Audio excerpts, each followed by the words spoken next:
புயல் மாதிரி வந்து கொண்டிருக்கிறார் மாஸ்டர் புல்லட் பாண்டி. யாரு? பிச்சை மகனா? ஓ, நீ அப்படி வரியா?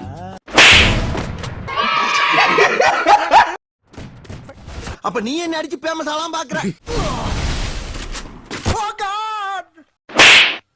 ரைட் இருந்தா ஊருக்கு இல்லனா சாமி.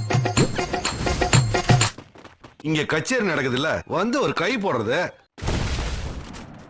ஓன்னா மட்டும் உன்னை விட்டுருவோமா? நான் செவனே தானா போய்க்கிருந்தேன். தப்பிச்சிட்டீங்களா? இனிமே தப்பிக்கவே. யாரு காரணம் தெரியுமா? மறக்காம சர்ப்ரைஸ் பண்ணுங்க.